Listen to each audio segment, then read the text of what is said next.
Welcome back to our YouTube channel and our Come Train With Us series. Today we're going to be covering ProTeam backpack vacuums.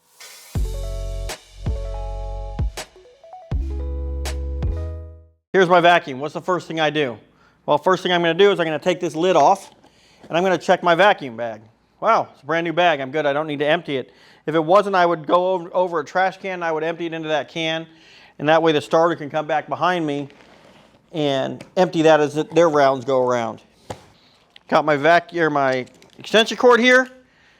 I'm going to drop my extension cord on the ground, cord side, so when I unravel this, it's going to come straight out. It's not going to get tangled.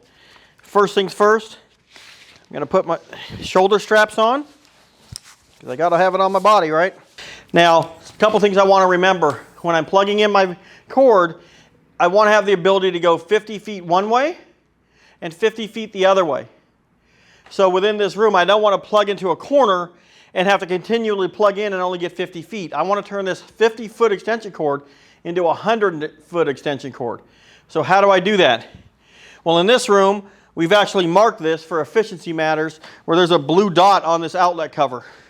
So me as a closer, I'm going to know I need to plug in right here. That's going to enable me to do this entire room without having to unplug again and plug in again. As I walk in, I'm going to be dropping the cord. I'm not going to be doing the opposite where I'm pulling the cord into the room. I see people just drop the cord and then they walk and pull the cord wherever they go. Cord gets caught up underneath tables, under doors. It's important to be able to manage the cord to know how much cord do I actually have. The last thing you want to do is get it caught underneath the table or flip over someone's table because it's caught under the table leg and you can't replace whatever's on that table, or that computer costs $5,000 and we don't want to do that, right? So let's say I laid it down properly. Next thing I'm going to do is turn my vacuum on. Your vacuum switch is attached to your waist strap on your left-hand side. Your vacuum is now on. Now there's a couple different actual methods of vacuuming.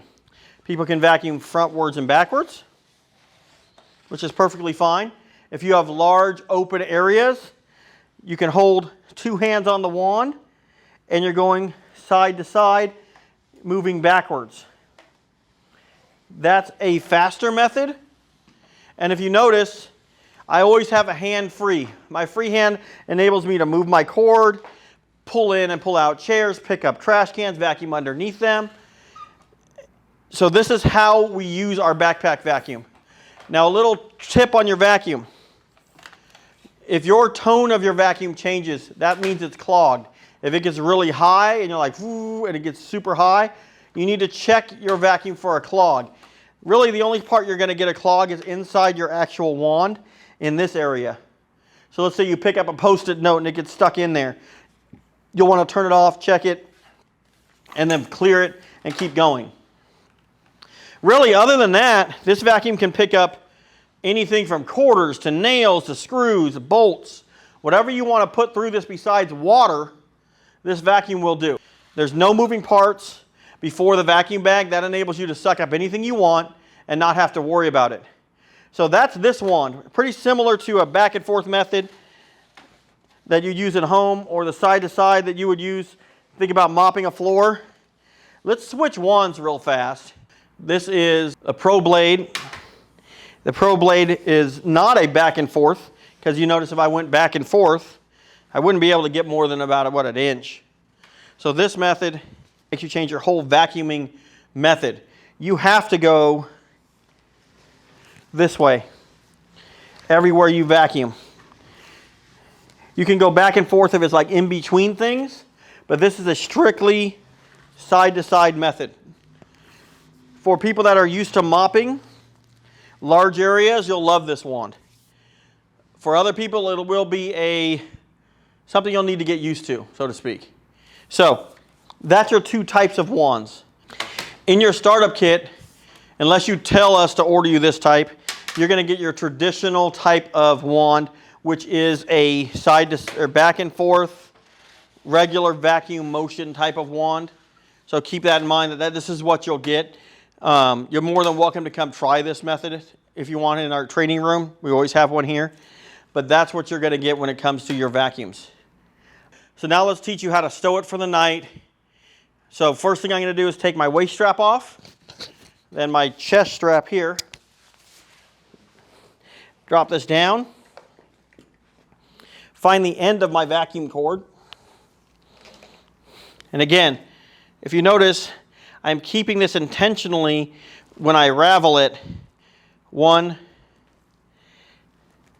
2, 4. Because when I'm done for the next day, I want to be able to plug this cord in. And when I plug it in, when I drop it, it's just going to unravel. And then we talked about how to do the cord here. I'm going to go once, twice, grab my other side of my vacuum clip, then I'm connected, I'm ready for the next night or my next building. So this will save you 10 minutes a night per building. So if you do the math, for us, as we know, labor is our major concern. It's very important to save time. This method saves you that time. Thanks for joining us on this edition of Train With Us. Go and like and subscribe, and we'll see you next time.